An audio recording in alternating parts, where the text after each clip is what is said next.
I'd like to welcome everyone to the workshop, Understanding Challenging Kids.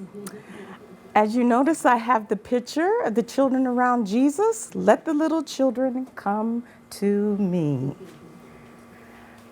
Let me first tell you a little bit about myself. I'm a teacher by profession. I've been teaching for 28 years. I taught everything from pre-K to 8th grade. I have 3 wonderful children, a daughter who's a senior, a son who's 24, 2 years of college, wants to go back to college, yay! And my middle son who is dealing with autism. And he is such a special individual. He is the one that is the least maintenance of all my children. Picture that. But in the beginning, his journey was very difficult. He did not recognize any of us as family members. He would run away. We had to put locks on all our doors, and he would climb up in high places. And one time, when I was 9 months pregnant, I usually take him out of the car last after I put the groceries and everything. And his older brother went in the house and I left something in the car. So I went back to the car to retrieve the package. And when I went inside, I just had this eerie feeling. And I called for my son. His name is Aaron. And I didn't hear anything. And I ran outside only to see him running down the middle of the street.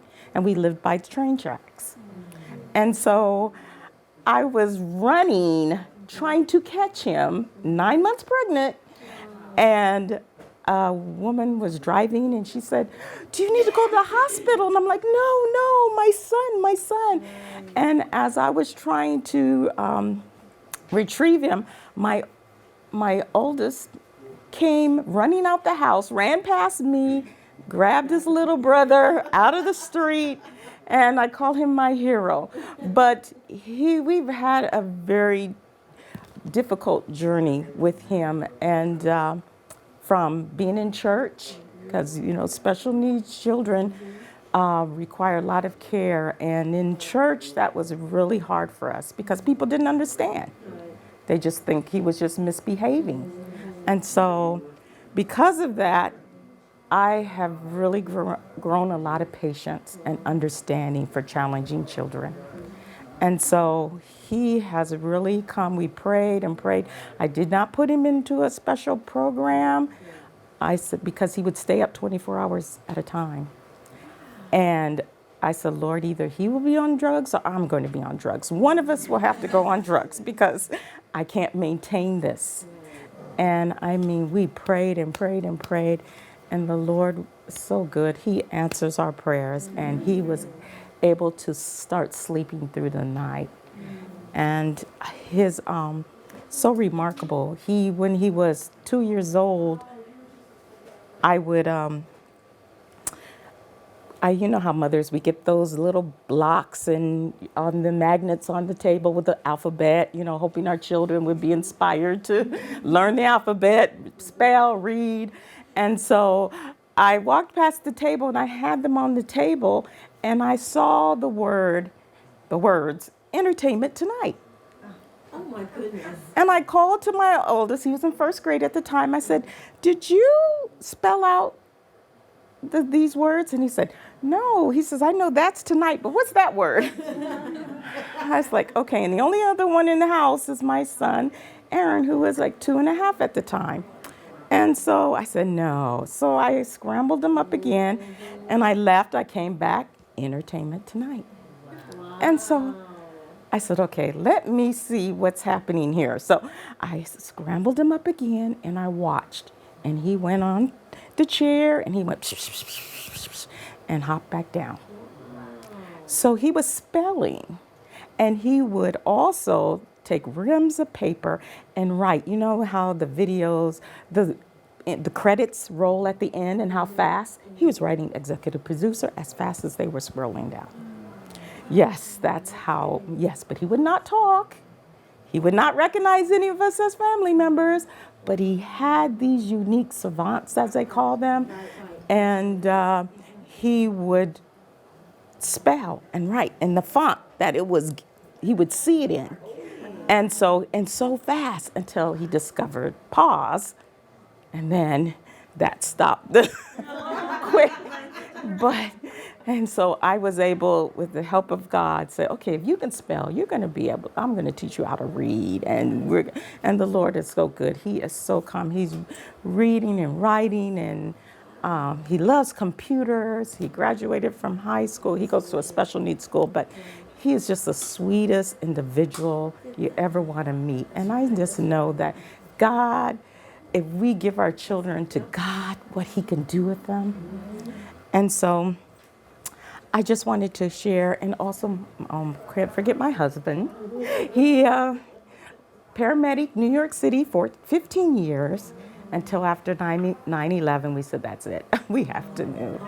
And so he was down there at the Twin Towers and everything, but he wasn't the first responder. He was going to be, but they diverted him to the Bronx, praise God. And so his life was spared, but now he's a certified chef.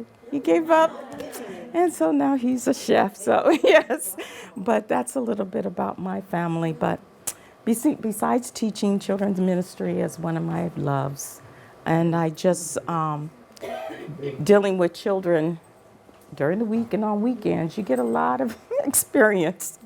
And so I have a lot of challenging children that have come across my path. So I want to go to the next step. Very, very wide. Very wide. Okay. Okay. Now I wanted to talk to you a little bit about what I found, four types of challenging behavior, which I found that this is spot on. When you deal with children, I mean, power seeking. Have you recognize the power seeking children who, they want to do their own thing, strong will, we call them, strong willed children, yes. They want to challenge you, and so you may feel directly challenged, sometimes angry, but what you may be hearing is, let me help, give me a choice. And so dealing with these type of children to avoid a power struggle, give them clear instructions, and when I find that I give them choices, that they seem to comply better, because I let them know, I said, one of our classroom rules is making smart choices. And they need to learn to make choices. Smart choices. And they're going to have some mistakes, but the mistakes now when they're younger are not going to be as costly as when they get older. So we have to let them make those mistakes. And I tell them, I said, God gives us a choice. He allows us to choose what to do, and you have the same choice. But let you know that there are rewards and consequences to your choices. And so then we also have the attention seeking. They act up. You see them in the stores when they're falling out and things like that. Sometimes we become agitated, annoyed, but are we hearing, notice me, involve me? Because sometimes they just the attention is elsewhere, and they want to be seen and heard and noticed. And we want to give positive attention to all children, because sometimes, those bright and those children are those high achievers. They just get all the attention, or then you have. So we have to also be careful, because sometimes those children that are quiet, sometimes they change roles because they see the ones that are smart and achieving and doing the right thing, and then the others who are not, and they don't get noticed. So we have to be careful and make sure that we give each child positive attention. And also revenge. Saying or doing things that are hurtful.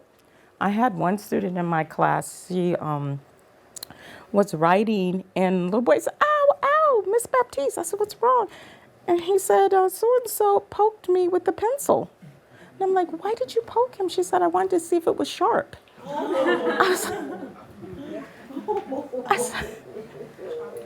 that's what I said. I said, "Did you try it on yourself?" And she said, "Yes." I said, "And so you're going to try it on?" Apparently he did something, so she wanted to try it out on him too.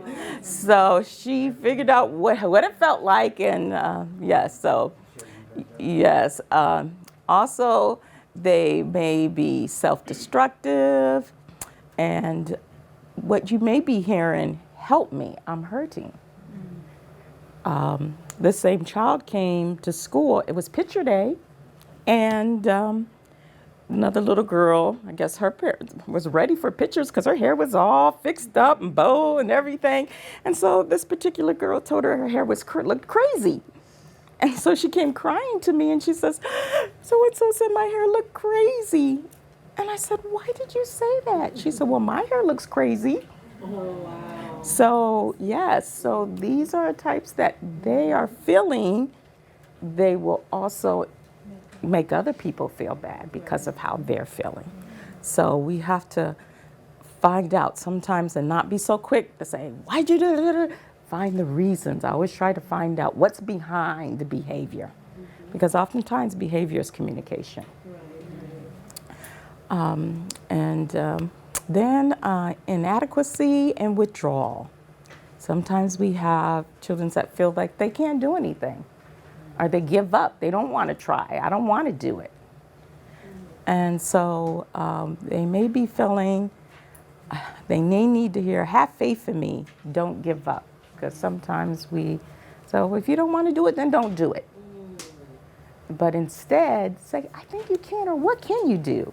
Let's, find something that you can do or something you're good at, so that they would feel that they are needed and appreciated as well.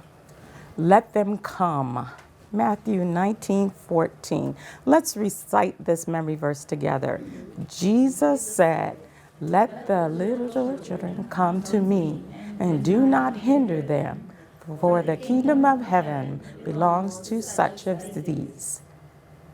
Let them come. When we look at challenging children, do you think God said, "The well-behaved children, let them come"? He said, "All children, let them all come and learn of me." So we have a responsibility to all children. And I just read this story, and it's a really good story. I just had to share it with you about these two brothers. And the whole community knew that they were bad boys, considered bad boys, and always getting into trouble and mischief and everything. And the mother didn't know what to do. She was at her wit's end. She says, "What am I going to do with these two brothers? They're always getting into something, some mischief." So she decided to talk to her pastor. And so he said, "Okay, I'm going to talk to them one at a time and let them know that God is watching them and he sees what they're doing." So he called the first brother in, and the brother sat down, and he was shaking his hand in his face, and he said, "Do you know where God is?" And the boy looked around, and he looked under the table, and he looked outside and in the corner, and I said, "Do you know where God is?" And the little boy took off, and he ran all the way home, and he ran upstairs, and he got his mother, and he says, "We're in big trouble." And his little brother says, "What do you mean we're in big trouble?" He said, "Yes, God is missing, and they think we had something to do with it." So we have to be that something we have to really be how we represent God. Yes, God is everywhere, but how we go about handling and how they feel, because their perception is much different than our perceptions. One of the resources that I use and like to use, it's called Love and Logic by Jim Fay and Charles Fay. And in the book, it talks about 4 basic principles. Number one, to build self-esteem. You know, self-esteem is key. I mean, it is in terms of feeling that you can do anything or be anything. And we have a role to play in that. You know the saying, it takes a village. It takes a village to raise a child. It takes a village to, anytime a child comes in your presence, do we build them up? Do we uplift them? Do we let them know that they are special and that they are loved? You know, sometimes children, I had children in my class that the only time they got a hug was from me. So we don't really know what these children are going through, what they're dealing with. I had, in the school system I work with, we have a lot of refugee students from Clarkston. And they're coming from families that they have a lot of needs, medical needs, food. I mean, the home situation. I've been in some of their homes where one bed on the floor, and I mean, they, and so one of the students came and she would come to class, and I'm like, what is going on? Because she would be in class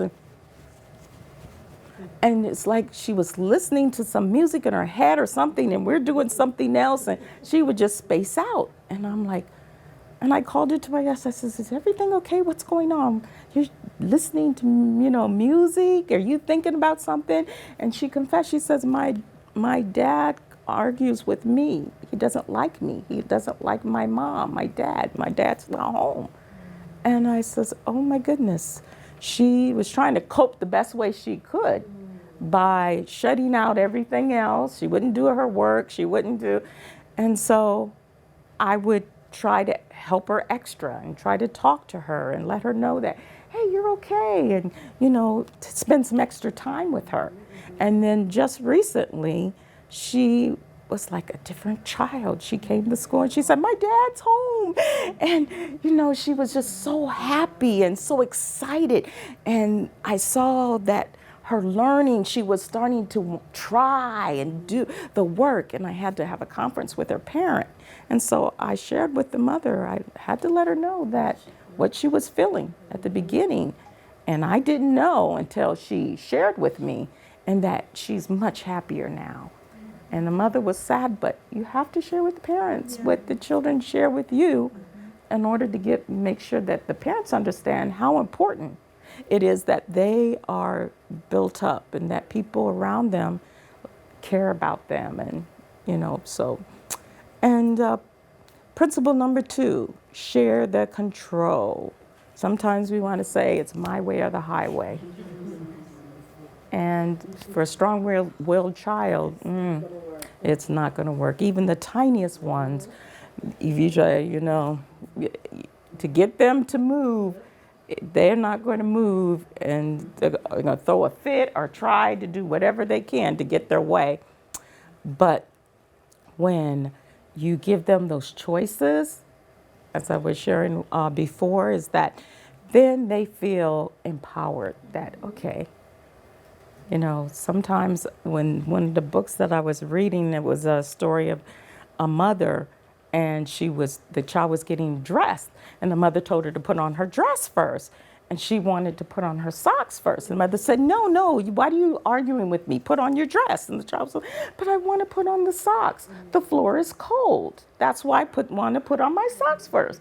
But the mother totally missed that. And she says, you know, you better do what I told you to do. You're always, you know, trying to be, you know, why are you hard-headed and things like that. But would it really matter if they put on the socks? As long as they get dressed. So we have to give them, you know, because we say, you know, pick our battles. We have to really pick our battles. And in my classroom, you know, I share with them, and even in children's ministry, I say, oh, you have a choice. You can do your work now or do it later, you know, when we're all having fun. And I will create fun in a second. Guess what we're doing next? What? But the choice is yours, you know. But you make sure that your choices and, and also make sure that your no's are no's. Because oftentimes we'll find, okay, just this once, or just this once, and the children know us. They read us very well, and they know how far to push us. And so we have to really let them know that what we mean what we say, and say what we mean. I had one parent at a conference, a child, you'll see him later. He has a ADHD diagnosis. And so the mother came to, and we were talking about his behavior and things of that nature. And she was like, because he always wants to play with toys. He's still young. And I'm saying, and the mother says, if you don't stop playing with those toys, I'm going to take all your toys away and I'm going to give them all away. And she says, just let me hear it one more time, that. And I'm like, Mom, why are you doing that? Because exactly that those toys, and I'm sure the child, pretty well knows Mom by now. And so, of course, the child, even while we were there, was playing with the toys. So we have to really make sure that we say things that we can actually follow through with. And making learning for them to make smart choices. Also, principle number 3, provide a strong dose of empathy before delivering consequences. Sometimes we don't do that. Let's say, okay, well, you're out, you misbehaved, time out, whatever the consequence is, you just messed out. But the child is feeling, because they missed out, they're angry, they're frustrated. But if we can empathize with them a little bit and say, I understand you really wanted to do that. And hopefully, like I tell next time or tomorrow, you're going to make a better choice, right? And so that you can do that. Or, sometimes we don't always make the right choice. But, it's going to be okay. And I feel sorry, that you were, that you didn't choose to do what you needed to do, but you always have another chance. And they accept it better. And to make sure that we say it with sincerity and not sarcasm. Well, that's what you get. Because kids don't feel well with that either. They know, even the young ones know when you're being sarcastic, or when you really happy because they're punished for something or disciplined for something. And number 4, share the thinking. Sometimes we want to do everything for them, but they need to figure out a solution to whatever they did. Well, how do you think you can make this right? What can you do? They need to be a part of that process because it'll help them grow, and that they'll turn their failures into wisdom. Oh, I know that this happened, and now that I thought about it, I could have done it better, a different way. I could have really did it a different way.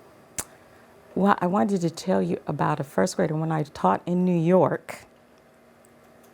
Non-Adventist child came to our school, and the parents were so happy they found an Adventist school. And the child was very sweet. But the child in first grade cursed like a sailor. Oh my goodness. I would have sit the child down. We don't use those type of words and things like that. And because it would say them in class, of course, the other kids. So then another child started picking up on the words. And then, of course, the parent came and said, oh no, look, this person is a bad influence on our, on the school, my child, and things like that. And so we had to have a sit down with the principal, and I said, well, we have to teach our children right and wrong.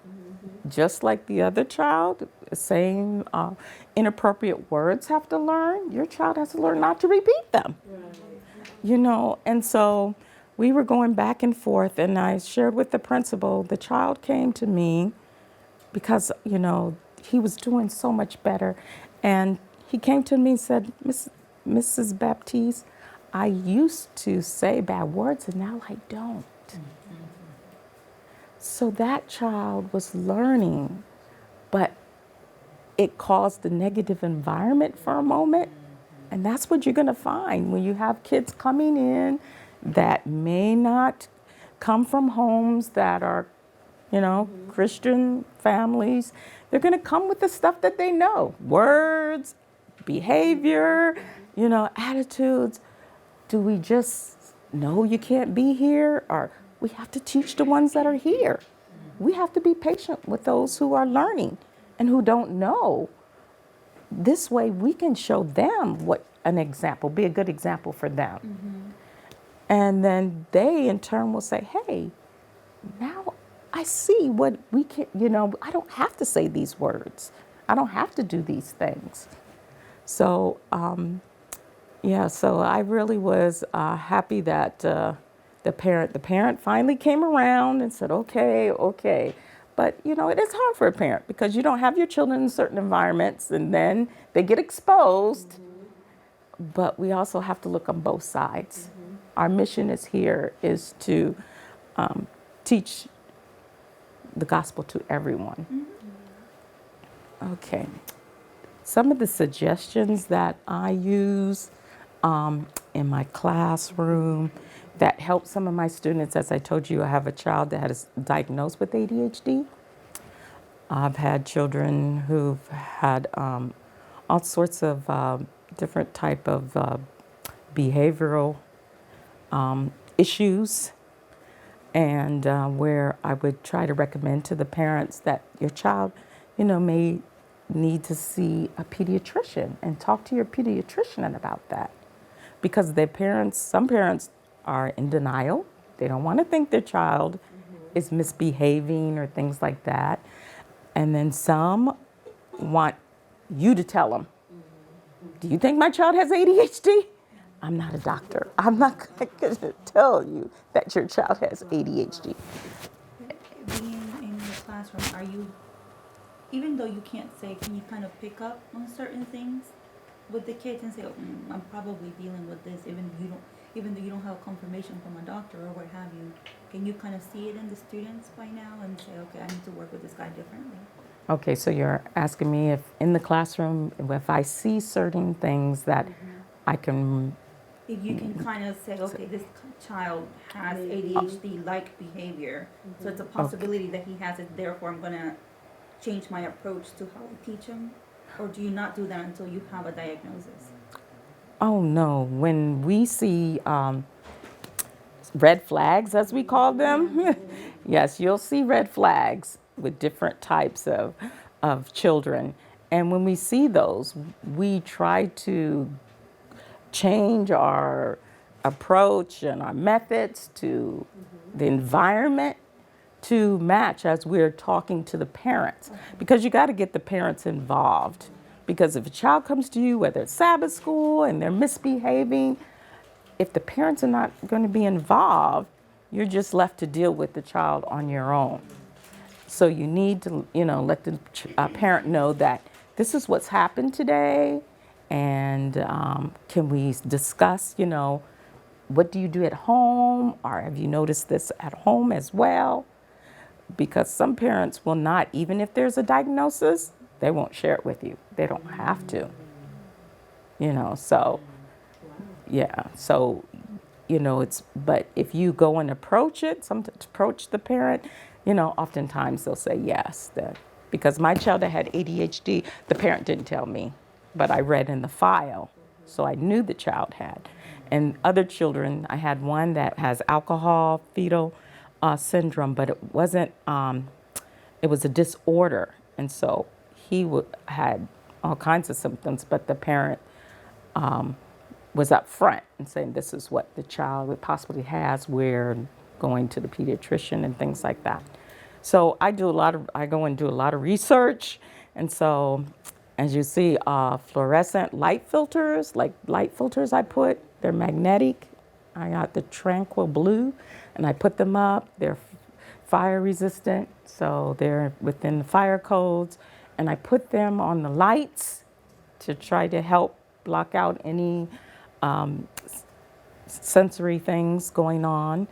And also like these cushions.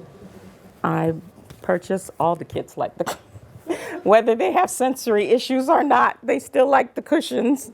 So I get several of them, and so they can take turns. But some like them more than others, because I'll let you get a chance to feel one side. It's a little more bumpier than the other.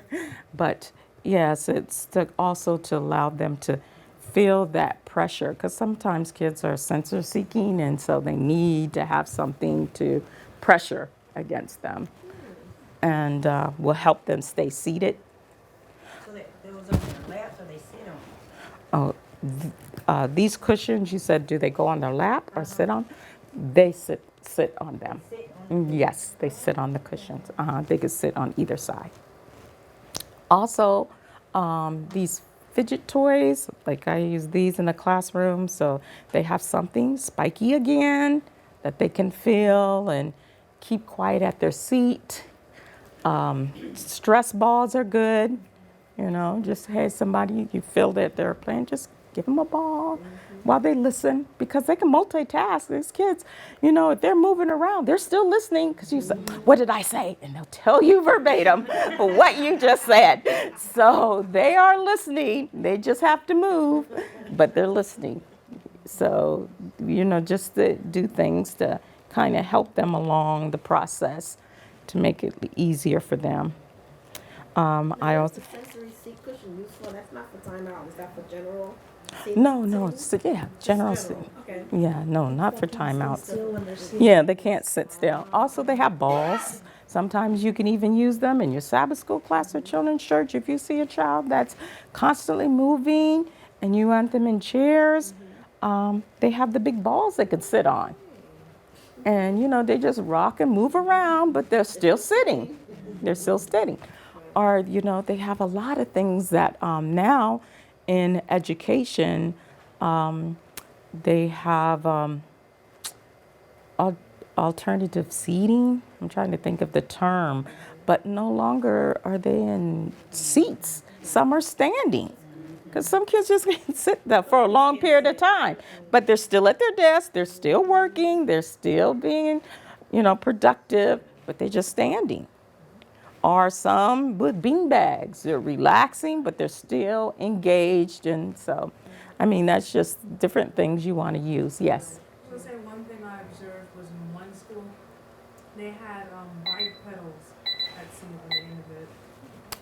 Yeah. I'm sorry, you But said they had what? bike pedals on the bottom of it. They were quiet, so they could just like kick the pedal and Oh, fall yes. in the seat.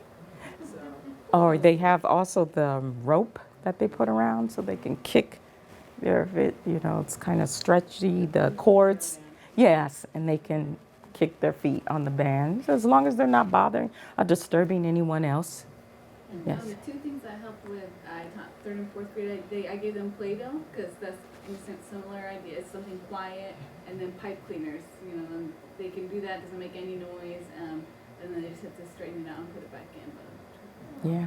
Also in your Play-Doh, you can put lavender, smoothing, calming. Yeah. So lavender, and also Is that allowed in the school system though? Because I know that there's so many rules. in terms of In terms essential. of taking essential oils, like Oh, so- teachers diffusing it or using It depends on. on. Well, I'm in a private school, so I don't know what the public sector would. But I'm saying, you know, even in the children's ministry or something like that, if you have something for them to play with or something like that, or if you feel like they're going to sleep, I put peppermint in it. It wakes them up.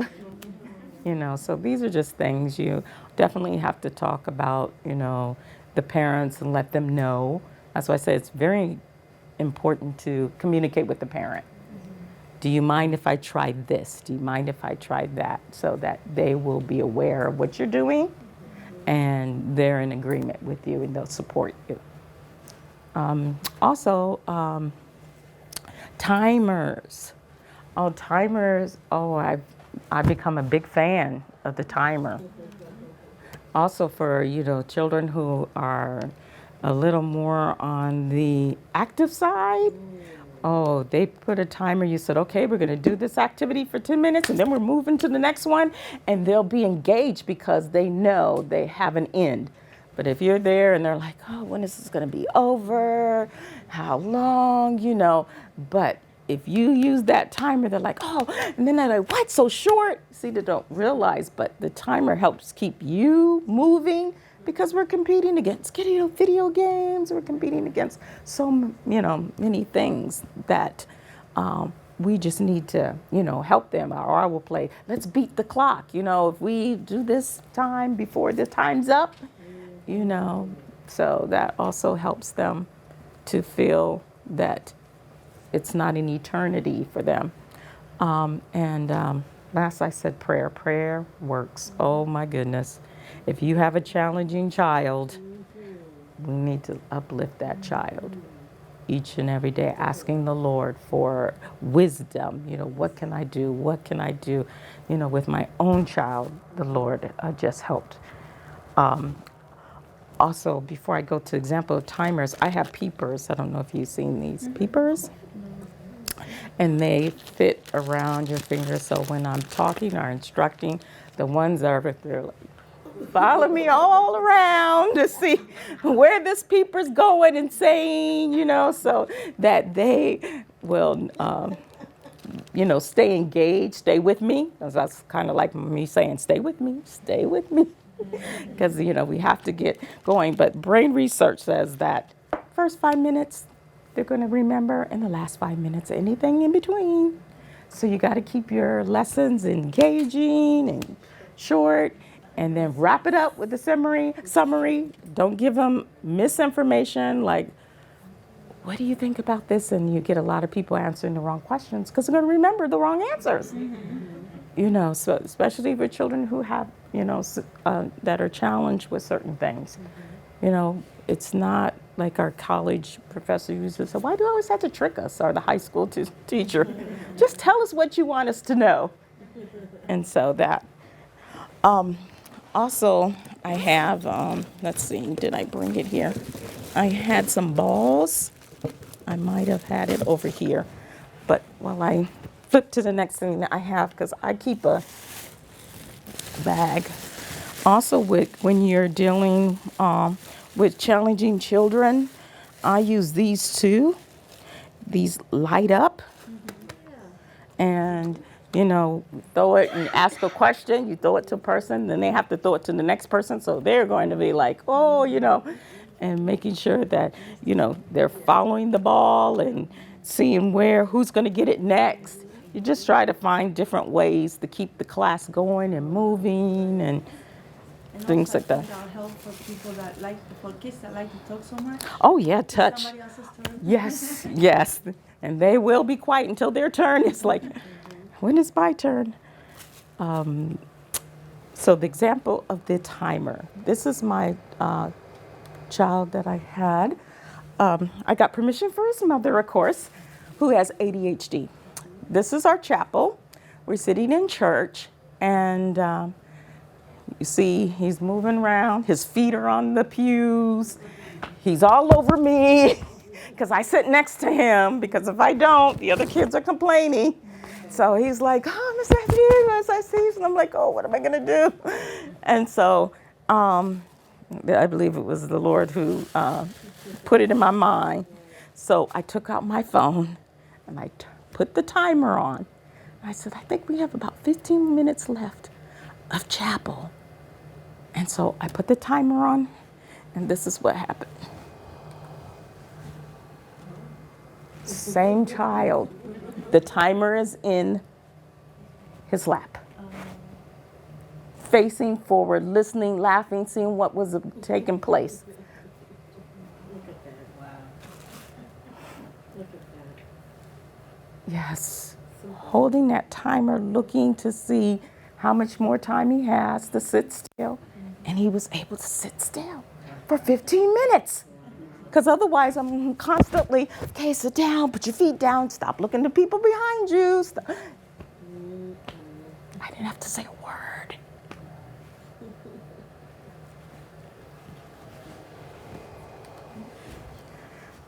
I used a timer also in the classroom. This timer, put it at his desk. You have 5 minutes to complete this activity. Stayed on task till he got it done. These are just some of the things that, you could use and try. Every child's different. Every child's different. Even, all children with autism. There's no child that's alike. So you just have to try different things. But we all know that Jesus said himself, let them come.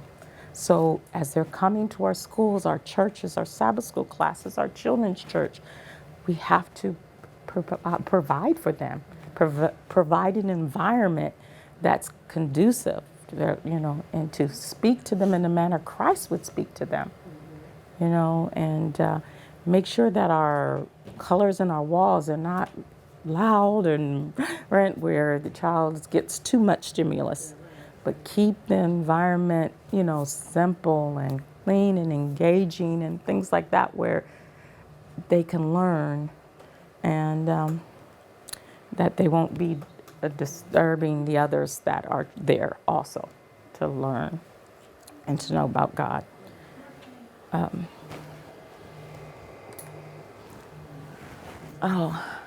Before our question and answering time, I have the story. Peyton, she's another Adventist child in my classroom.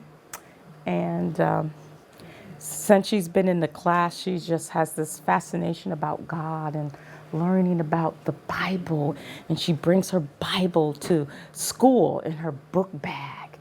And she came to me one day. She had made this paper heart. And she said, to God, I love you. You're my friend.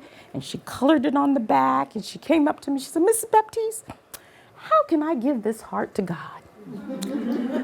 And so I said, I don't know, Peyton. How do you think you can give that heart to God? Because I wanted to see what her thinking was. She says, well, I could fly it up to him.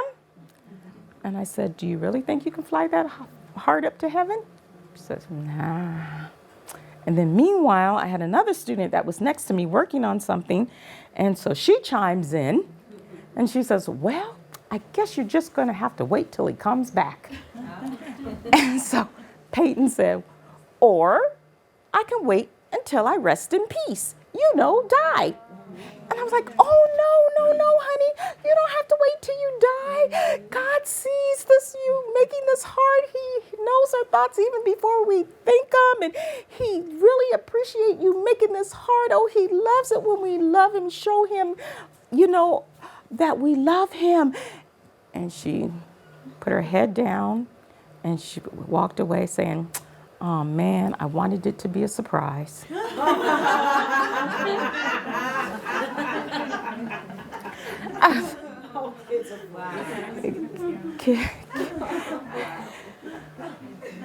But we have such a huge role to play in their lives and them understanding who God is and that Jesus loves them unconditionally, no matter what they do, what they say, that, love them. God loves them, and we need to have the heart of Jesus to love them too. I mean, we've had children that's so dirty and still so much, but you hug them and you just let them know that, you're loved because sometimes you're the only Christ that they see. So when we deal with difficult children, we just praise God for them because it teaches us patience. It teaches us compassion. And we get to understand God a little bit more and how he deals with us. Because we don't always do the things that we need to. And sometimes when we go our own way and we're challenging to God, but God is still there waiting for us to give us a second chance. I know I had one student where she was misbehaving. And I said, I gave them those choices. Oh, well, you missed out on having some free time. And she said, but no, Mrs. Baptiste, Didn't you say we get second chance?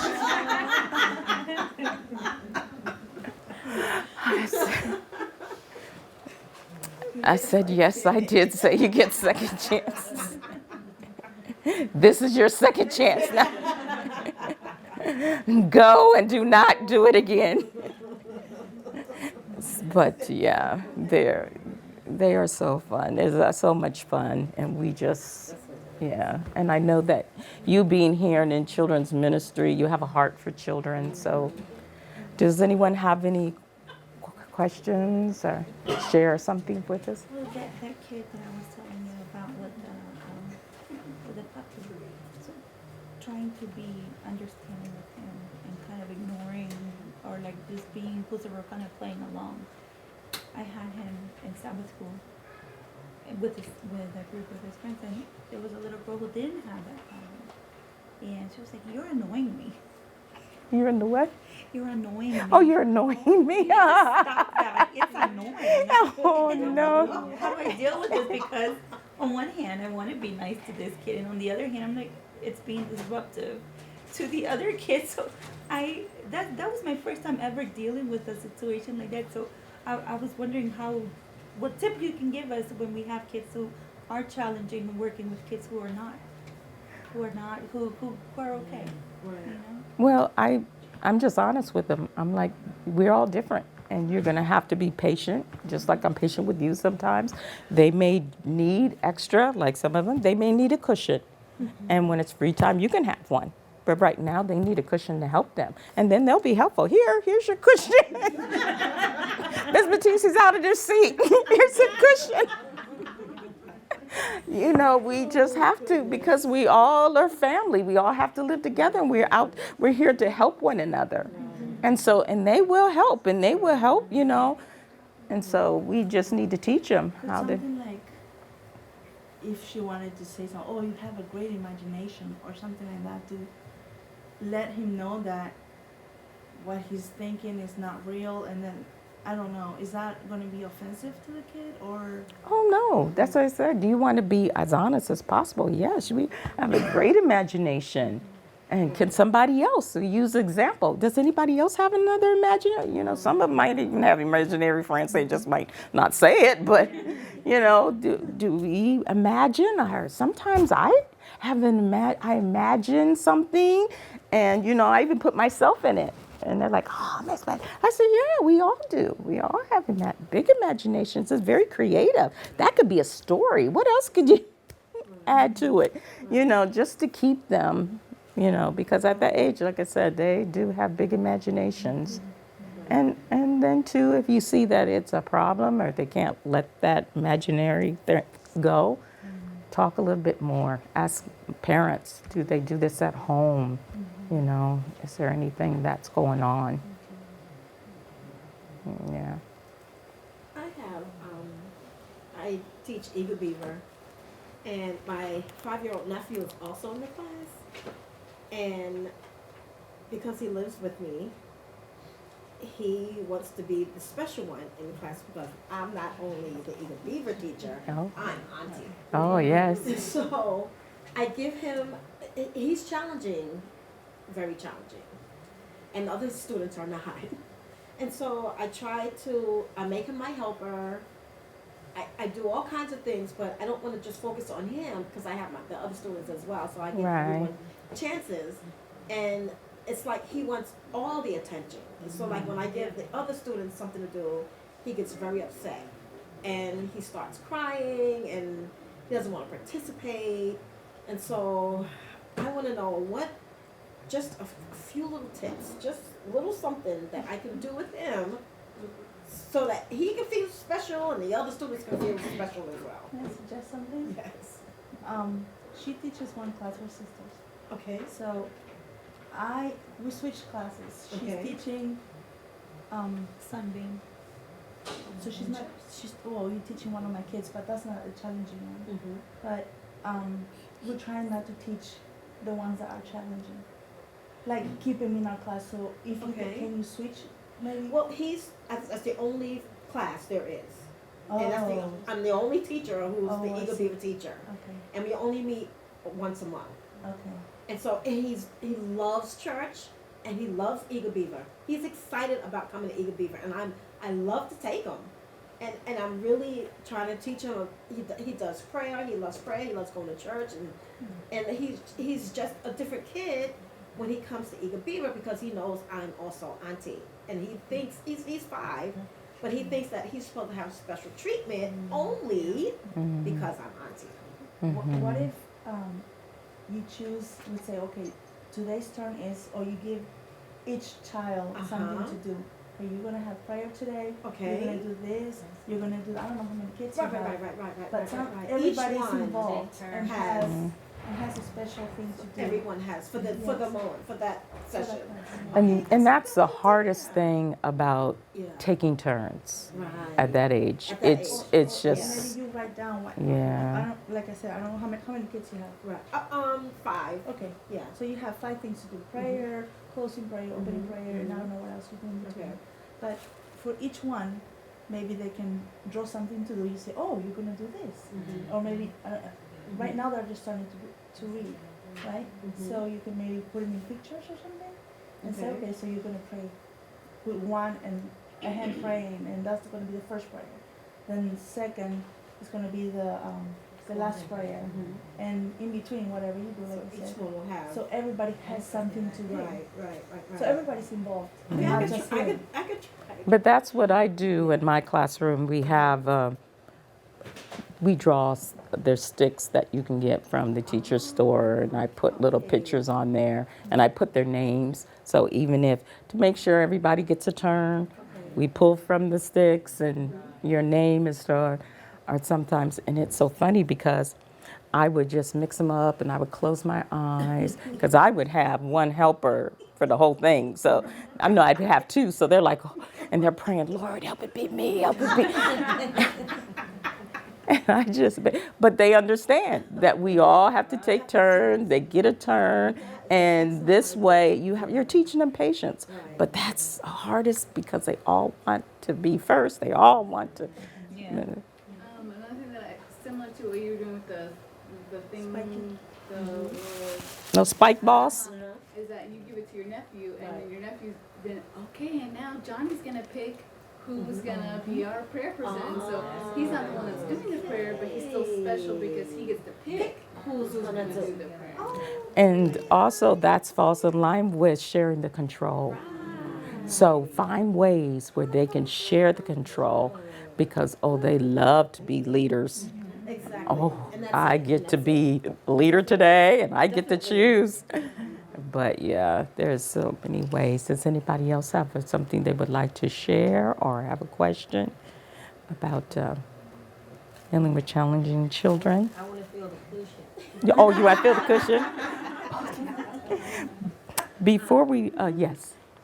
With the concept of building their self-concept, I find working with children now that we do have some children that have such a elevated ego that we have to be careful about that too, and not and finding the balance. Oh, definitely. Yes, some of them, the parents feel that they could do no wrong. They're the little princess and the prince. Exactly. And so, yes. I have my parent here who's, I'm sorry, I have my parent here. Her son is also in my Eagle Beaver class, but she works wonderfully with my nephew.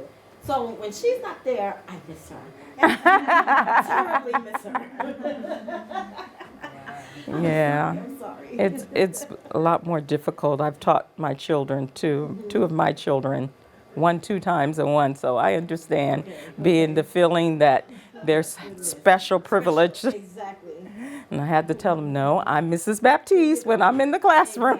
Exactly. And so they understand. But before we have prayer, I just wanted us to pray for each other and pray for the difficult children in our classrooms, in our churches, in our homes, and asking God for wisdom to help us deal with them. But I made these, I think I have enough popcorn. I put, thank you for popping in. I just want you to know that I really appreciate you coming to this workshop and to to make you feel very special, because in turn of something from the basket, I want you to take and give to someone else. Give to someone, whether it's a children's ministry leader, a helper, or a child, to make them feel special, because we need to share the love. And I made these called Kids Like You Were Meant to Know Jesus. Exactly. And I have different types of things. This one is thank you for your commitment to children's ministry. Your time and energy is an investment in their future. So I try to do the different little things, like I do these are little Valentine lollipops on the leaf. I put messages, happy Sabbath, if it's their birthday, happy birthday, or we missed you. Just something just to show them, hey, this is something to make them feel special. And I also made some little butterfly. So you can come up and everybody can have one. I have enough of these, and at least take 2 of the other things so that you can share and pass along. So if we can all stand and let's hold hands and pray to. Thank you.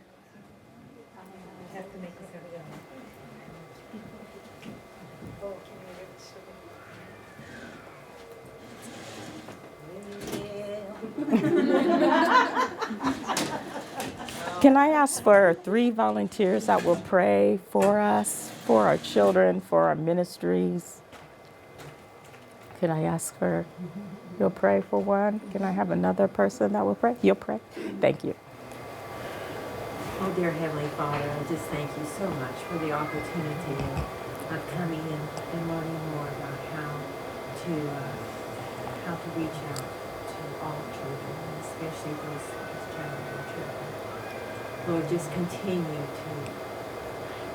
to help us to know that we are challenging children. Yes, and yes. you are always there, that you never leave and forsake us. And help us to learn that so that we can pass that on. Yes, Lord. And especially for the children. In Jesus' name. Amen. Amen. Dear God, I thank you for each person that's here. We all came because we have challenging kids that we work with. And Lord, I ask that you help each person that's here to have renewed strength. We might be burnt out. We might be ready to quit. And Lord, I ask that you just give us the energy, the strength that comes from you, that we will be able to mount on wings like eagles, Lord, that we'll be able to run and not grow weary.